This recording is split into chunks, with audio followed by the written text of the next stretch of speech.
Families in Minneapolis are mourning. Our Greater Annunciation Fellowship is mourning.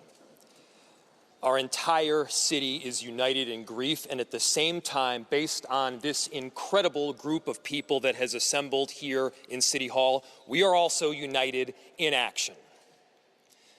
We are committed to not having this be the scenario where another politician comes up to say never again. Another person stands in front of a microphone to announce a horribly tragic and unspeakable situation where more family members have been killed. We are committed to making this time different. And we have so many residents around our city and around our state that are 100% united to make sure that something like this doesn't happen again. Of course, we're standing up with love. Of course, we're standing up with thoughts and with prayers. But thoughts and prayers are not going to cut it. It's on all of us to see this through so that there is an action, so that something like this never happens again. We need action at the federal level. We need action at the state level. We need coordination with the cities around the country to make sure that every person has this common foundation of safety where they can send their kid off to school and have the confidence that they will be safe. Think of these kids not as somebody else's, but as your own. Think of those last words that you had with your child just this morning before you sent them into school. You kissed them on the cheek, you got them set up with their shoes, you pushed them a pouch of applesauce. Maybe these were little annoyances, but the truth is that there's this common and beautiful thing. We love our children. Make these changes not out of hate. Make them out of a simple and beautiful foundational love for our kids. And so what are we talking about? When we talk about action, we need to talk about the action steps that need to take place. We need a statewide and a federal ban on assault weapons.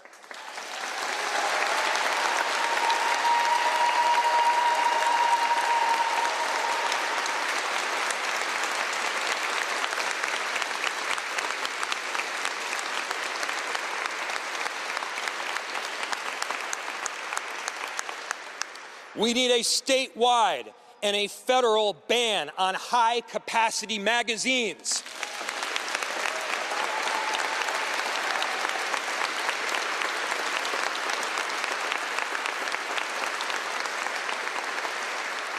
There is no reason that someone should be able to reel off 30 shots before they even have to reload. We're not talking about your father's hunting rifle here. We're talking about guns that are built to pierce armor and kill people. Why do we have them coming in by the trunk loads onto our streets around the country? And this is not just about Minneapolis, because you can buy an assault rifle in Milwaukee, and that assault rifle is in Minneapolis by noon that very same day. And so when we talk about the work that needs to be done, it's going to take a whole lot of unity from a lot of different cities, and I've gotten calls from their mayors who have experienced virtually the same thing that we experienced yesterday. And because we love our kids, because we love our families, because we love our constituents, we all have the obligation to act. And what you see here, you see federal congresswomen, you see we see our Minneapolis state delegation. You have council members from both Minneapolis and St. Paul. You have our sheriff. You have Moms Demand Action, Protect Minnesota, and Everytown, all united and rallying around a common theme, which is keeping our cities and our country safe. And here's the thing. To the extent the federal government isn't willing to do it, to the extent a divided legislature prevents our state from acting. And by the way, I know that our Minneapolis delegation is on board with this work because they've been doing it. Thank you.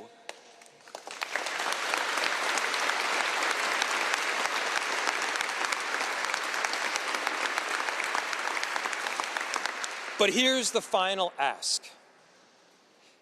To the extent other levels of government are either unwilling or unable to keep cities safe, let us do it ourselves. We are responsible for 435,000 residents that call Minneapolis home and many more that come and go. I think we'd be happy to ban assault rifles here in Minneapolis.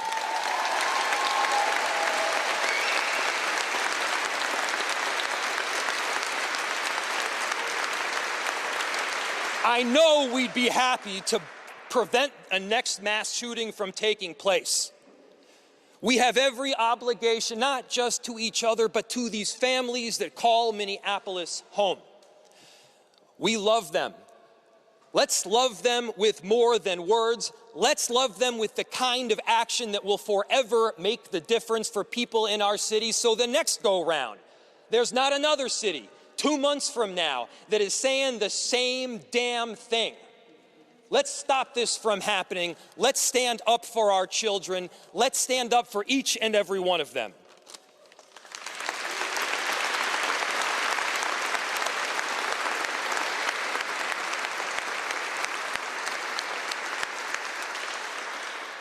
So it takes a whole team to pack this hall, to put these events together, but more importantly, to do the kind of long-term advocacy that results in change.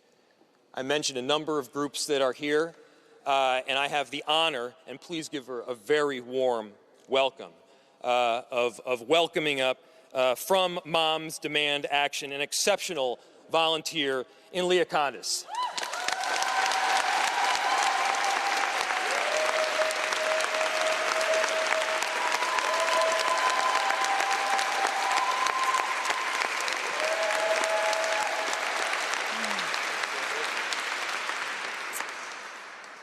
Thank you. As the mayor said, my name's Leah Condis. I lead the Minneapolis local group of Moms Demand Action for Gun Sense in America. But today, I'm not here just as an advocate. I'm here as a mom. I have 3 daughters. One of them has already lived through shootings at both the mall and the state fair. And I'm a Catholic. I forgot to mention that part. Now, here in our own city, families are living through the nightmare of a shooting on the very first day of school. Annunciation Catholic School should have been a sanctuary, a place where kids laugh with their friends, teachers prepared lessons, parents feel safe dropping their children off in the morning. Instead, gunfire tore through those doors. Children were gunned down in church, praying in their place of worship. Another school year begins, and once again, it is marked by gun violence. And this is not an isolated incident. Less than 24 hours before this tragedy, there was another shooting here in Minneapolis. And in that case, an AR-15 style assault weapon was used. These are weapons of war, and they are tearing through our communities over and over again. We cannot call ourselves a free country when parents cannot send their kids to school without wondering if they will come home alive. And even for the children who survive, the trauma will live with them forever. All signs point to yesterday's shooting also being carried out with an assault weapon. These guns were designed for battlefields, not for our schools, not for our churches, and not for our neighborhoods. No civilian needs a gun that can fire dozens of rounds in seconds. These weapons exist for one purpose: to kill and wound as many people as possible, as quickly as possible. We've seen what happens time and again when assault weapons are used. And we also know what happens when they're banned. Lives are saved. When the federal assault weapons ban was in place, mass shootings went down. After it expired, they increased. We cannot afford more delay. Here in Minneapolis, this tragedy comes after 3 other deadly shootings in just 24 hours. Our city is in pain. Our state is in pain. And yet still, lawmakers at the state and federal levels refuse to do the one thing that could stop this: ban assault weapons and high-capacity magazines.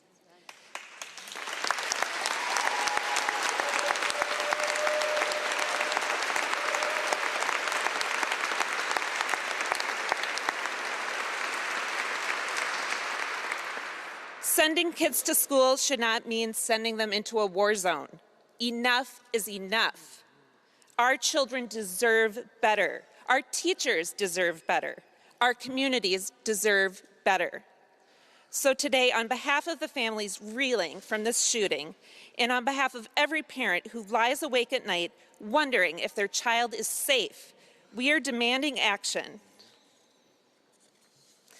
Minnesota must lead and Congress must follow. Ban assault weapons and high-capacity magazines. Get these weapons of war off our streets and out of our communities. Our kids cannot wait any longer. There you go.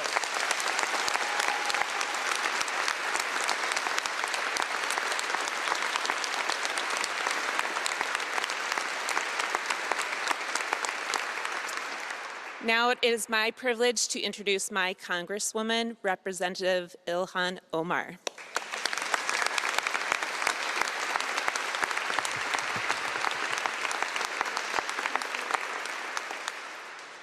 Thank you, Leah.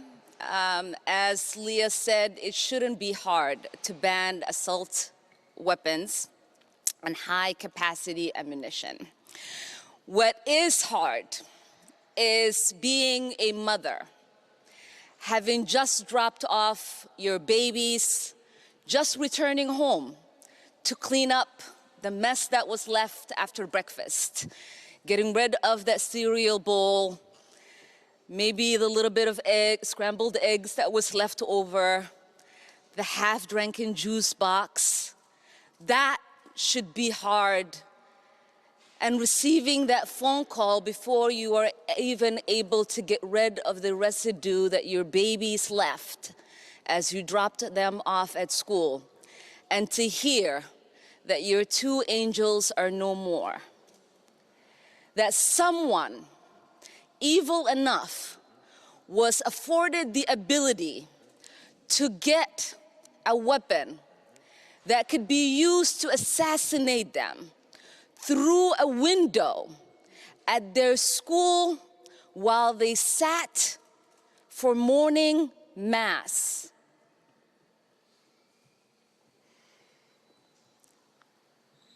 I do not know what society finds themselves in the place that we continuously find themselves since Columbine, that comes together in these moments of grief, that rightfully prays for the grieving families and victims, but does not come together to do whatever they can to make sure this does not happen again. Leah and the mayor mentioned the fact that these are weapons that are used in war. I know a little bit about that. At the age of 8, I survived war myself.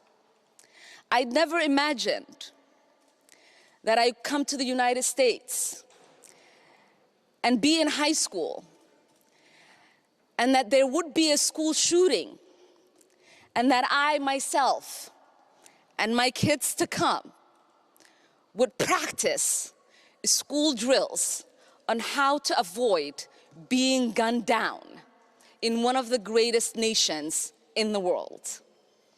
There is something fundamentally broken. I know that in America we value life. I know that in America we are loving neighbors. I know that in America we are people of faith because these babies that were gunned down were actually kneeling in prayer. But what I do not know is why, uniquely in America, we have the capacity to not change what we know we can.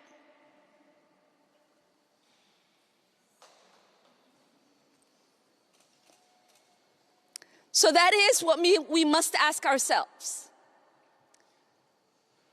This is not a big issue for us to solve, like curing cancer or AIDS, even though we attempt to do that every single day. This is something that is simple, a simple ban to make sure people who should not have access to these weapons do not get them, and then cause harm and trauma for generations to come in our communities. It is a simple ask. You don't have to be a Republican, you don't have to be a Democrat, you don't have to be political at all. You don't even have to be a parent, you don't have to love going to the movies or watching concerts.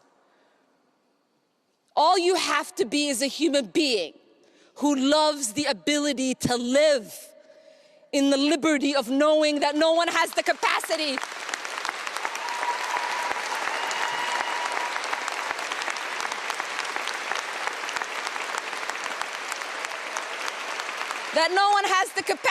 to take your life in seconds with weapons that they shouldn't have access to. And I'm gonna call on someone who understands the kind of damage that these kind of weapons could cause to a body, that also understands the trauma that children and families have to live with. This is Dr. Mark Golder, who used to be the former CEO of Children's Hospital and specializes in trauma. Because in this moment, if America has not woken up yet, they need to hear the real realities of what these damages look like in order for our hearts to continue to be softened and for our minds to start thinking about the solutions that we know are accessible to us.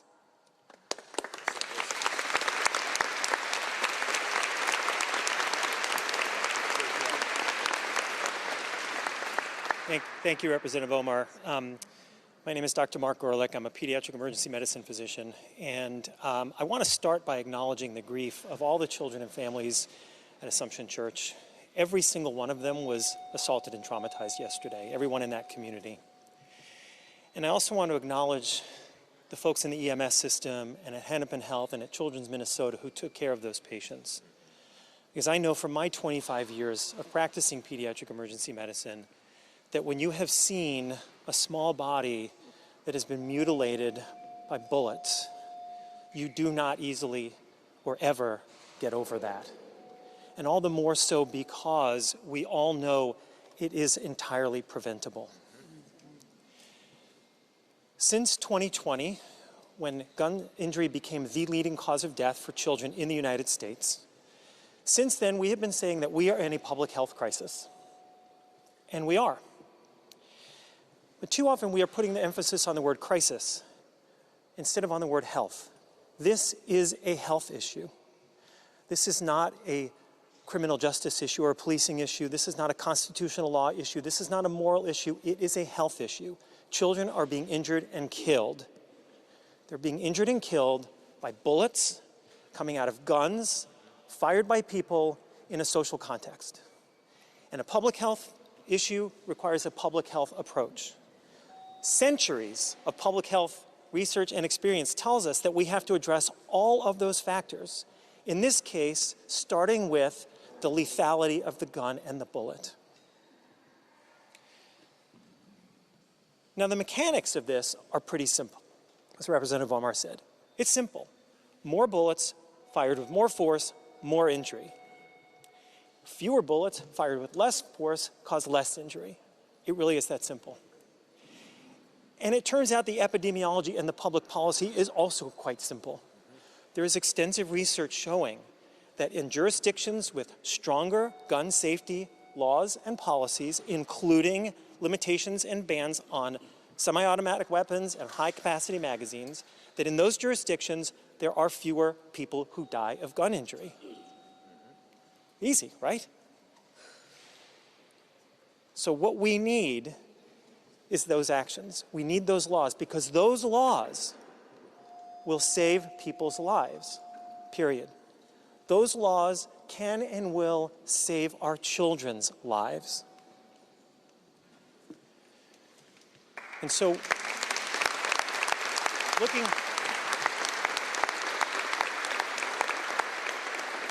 we need action at the federal level, we need action at the state level, and as you've heard. And so I would like to next introduce State Senator Zainab Mohammed.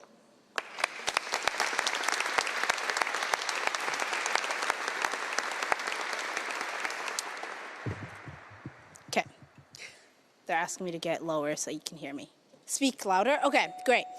I want to thank everyone for being here today, including so many of my legislative colleagues. And I want to take the opportunity to call out few of them who are not here today but have been extraordinary on this issue, and some who are with us, including Senator Marty, Senator Latz, and Senator Gustafson. The list of us who demand action on this issue is large and growing every day. And because we cannot go back in time, the moment to act is now. What happened at Annunciation Catholic School yesterday was an attack against our beautiful Southside community, against all people of faith, and against humanity. As we have said already, and it must be repeated, offering prayers for the victims is not enough. These children in the church were in the act of praying.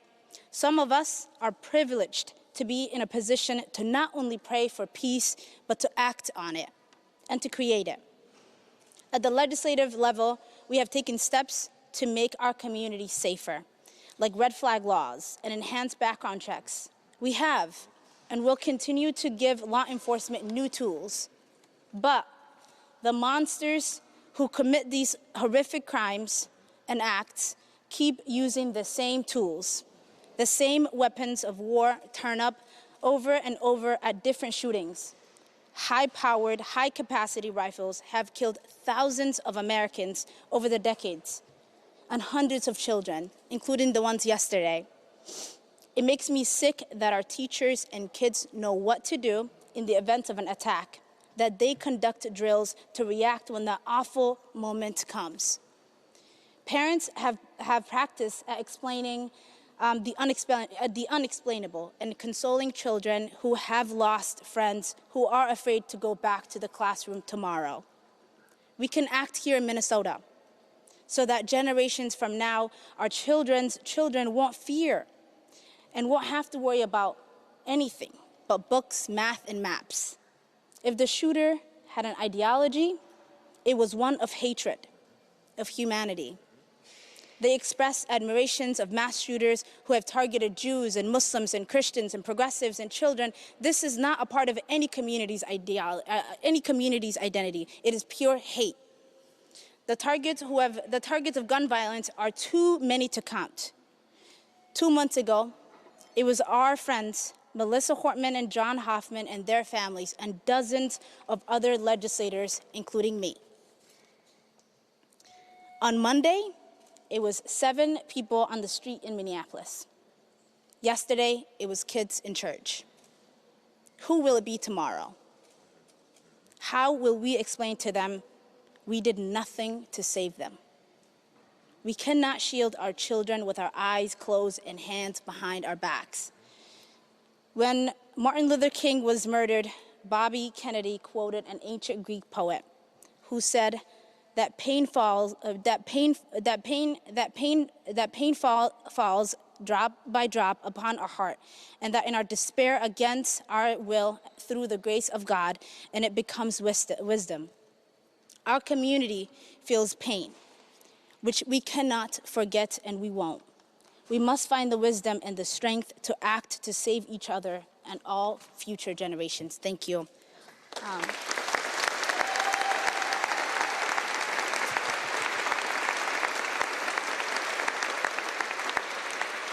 And next, I'd like to call up my partner in the Senate District, Representative Emma Greenman.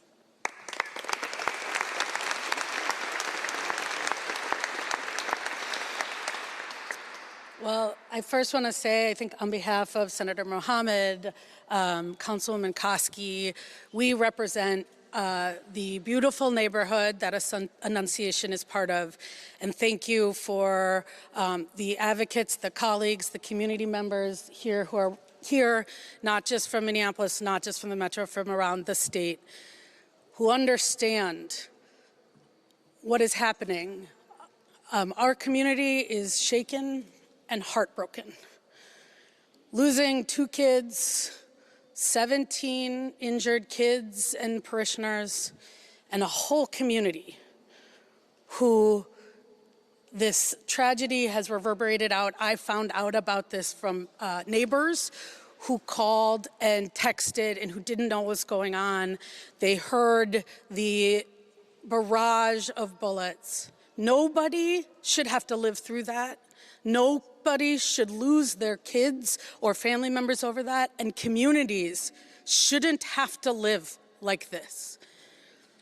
So for the last 24 hours, last day, we have been wrapping our arms around the community, around the families, around Annunciation Church and everybody there. And I just want you all to know how important this community is. You know, this is the place where people go and give blood. It is where the very Jewish side of me got a Christmas tree. It is where Girl Scouts and sports teams, it is our entire community.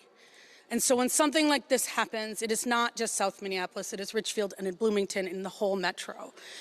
And we join in our grief communities around the country that have been here before, that have been shocked and wrecked and have said this is unimaginable, and now it is imaginable because we keep letting it happen. Enough is enough.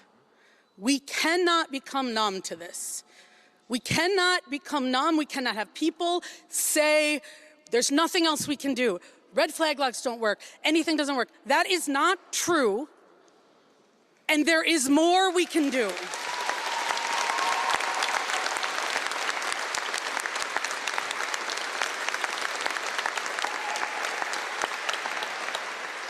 Today, we are talking about a school and a church, but we know across the country it is a school and a church and a concert and a grocery store and a movie theater and just going to work. Everyday people need to be safe doing everyday things. That's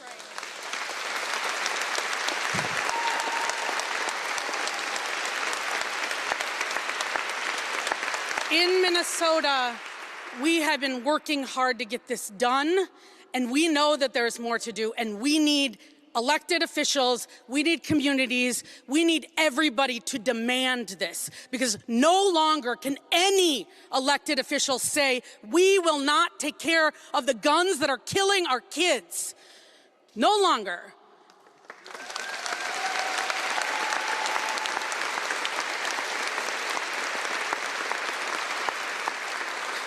And we know that this is not a uniquely Minnesota issue. It is a national issue.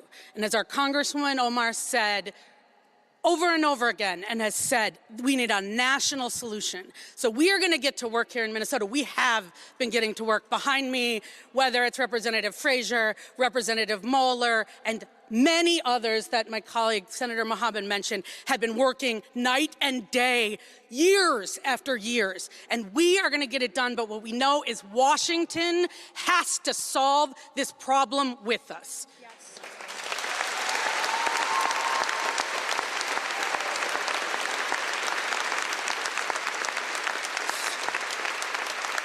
So I just want to leave you with the words that the principal of Annunciation said yesterday, because I think it is indicative of our path forward. He said a proverb. He said, when you pray, move your feet. Move your feet. And we are here today. We are here with community. We are here with families and parents. We are here with people across the state of Minnesota and elected officials at all levels of government to move our feet together.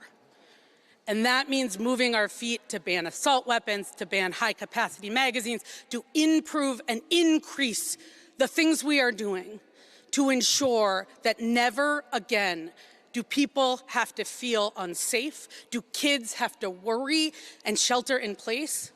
And we can and need to continue to say never again, because we need to make that a reality together. And so please, let me introduce from Protect Minnesota, Maggie Emery, because it is the families and the advocates on the front lines that we do this work with. Thank you.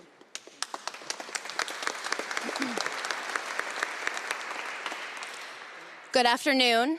My name is Maggie Emery. I'm the Executive Director of Protect Minnesota, which is the only state-based, statewide gun violence prevention organization in our state. I stand here today, once again, angry and heartbroken. In 2.5 years in this job, I have lost count of the number of times that I've stood in front of a microphone saying that I'm standing here angry and heartbroken, and I am just sick of it. Yet again, our children, our parents, and our teachers and our communities have been forced to live through a nightmare. Guns are the #1 cause of death for children in this country. Let me say that again, the #1 cause of death for children in this country, and every single one is preventable.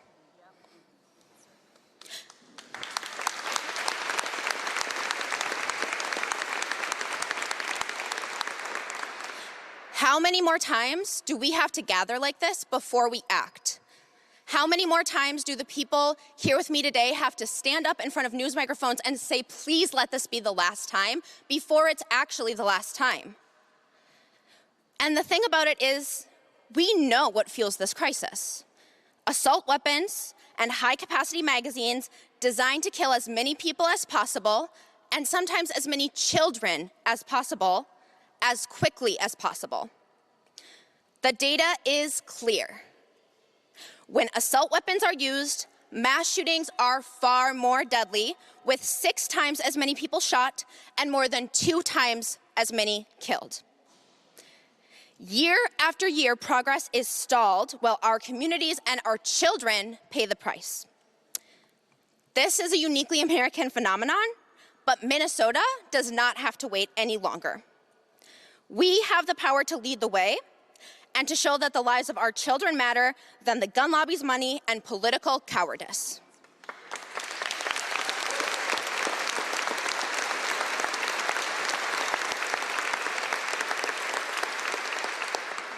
Enough delay and enough excuses. It's time to ban assault weapons and high-capacity magazines and to finally put our kids' right to simply grow up ahead of everything else. Brady was not able to be here today, but they asked me to read a brief statement of support saying that Minnesota should finally join states around the nation that have said enough is enough and pass an assault weapons ban and a ban on large capacity magazines. And finally, I'd like to introduce our final speaker, our partner here in the state of Minnesota and around the country in ending gun violence, Moms Demand Action Executive Director, Angela Farrow-Zabala.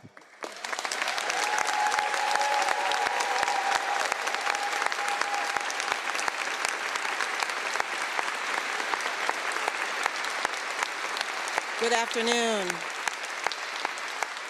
Gonna be honest, y'all, my heart is racing, and I know many of yours are as well. We're here after yet another school shooting. 2 children are dead, 14 more children, and 3 teachers were shot. As a parent, I have to say what every parent feels at this moment, which is the grief is crushing and the anger is unrelenting. This is unbearable. This is unacceptable. Yesterday, I got to come home. I got to come home and tuck my kids into bed and kiss their foreheads. This morning, I had the privilege of watching them sleep safely in their beds and kiss them one more time before I came here. I got to do that because my children came home yesterday. Some of the children at Annunciation Catholic School did not. And for those kids who did make it home, For the parents who did get the chance to pull them close and hold them tight, their lives are still forever changed. Right now, some parents are carrying unbearable grief. Some are carrying unrelenting anger. And whatever you are feeling, it's okay. If all you can do today is find a quiet moment and hold your children close because you still can, honor that. If you feel called to scream your anger into the streets, honor that too. If you need time to sit in the grief before you can get loud, take it. And when you're ready, that will be the right moment for you to act. But I do want to be clear, this wasn't random. This was a second mass shooting in Minneapolis in as many days, 2 days, 2 mass shootings. And yesterday, the shooter aimed an AR-style rifle built to kill as many people, as many children, as quickly as possible through the windows of a church and opened fire. We've said it before, but clearly we need to say it again. Assault weapons are weapons of war, period.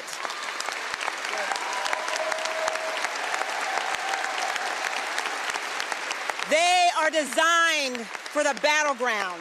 They don't belong in our schools, in our churches, in our communities. And yet here we are, again, because politicians would rather protect the gun lobby's profits than protect our kids.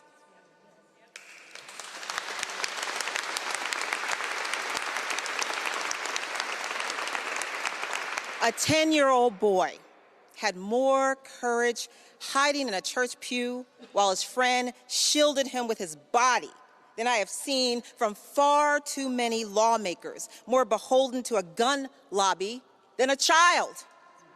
If children can show that kind of bravery under fire, why can't our lawmakers? That's right.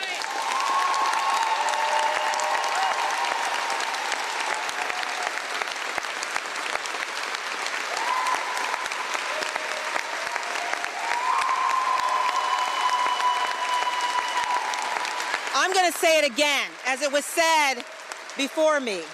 We need to ban assault weapons, period. We need to ban high-capacity magazines that allow shooters to fire more rounds without reloading, period, here in Minnesota and across the country.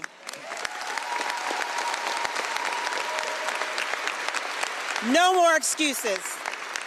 No more thoughts and prayers. Prayers didn't save those children as gunfire rang out while they were actually praying. Action would have. As a woman of deep faith and spirit, there are 2 things that are resonating deeply with me right now, and this is coming from my Christian tradition. The people who enter the kingdom of heaven are not those who claim to know God, but the one who does the will of my Father. Matthew 7:21.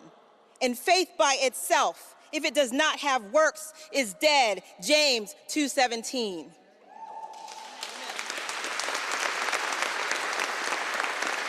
Why? Why are we leaving it to our children to fight gunmen armed with an assault rifle? Let me be clear. This isn't some kind of impossible ask. Assault weapons and our children can't coexist. And we have seen other states take the mantle. Just this year alone, we saw progress from states like Rhode Island and Colorado. The majority of Americans, Republicans, Democrats, gun owners, veterans, people of deep faith, in fact, people from all walks of life agree that these weapons have no place in civilian life.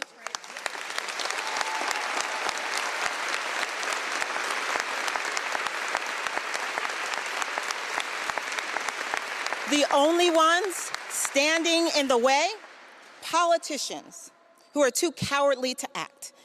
And I say to that, the lives of our children are not for sale, period. We should not have to be standing here the morning after another school shooting, another school shooting, another school shooting. But here we are, yet again, standing in front of you in grief and anger and asking, when will enough be enough?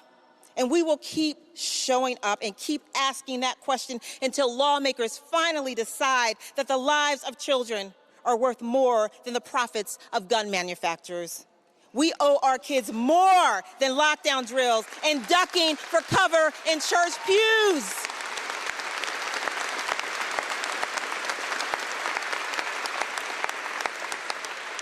We owe them a future. And if lawmakers won't act to ban assault weapons, to ban high-capacity magazines, then voters will elect new ones that will. Thank you very much.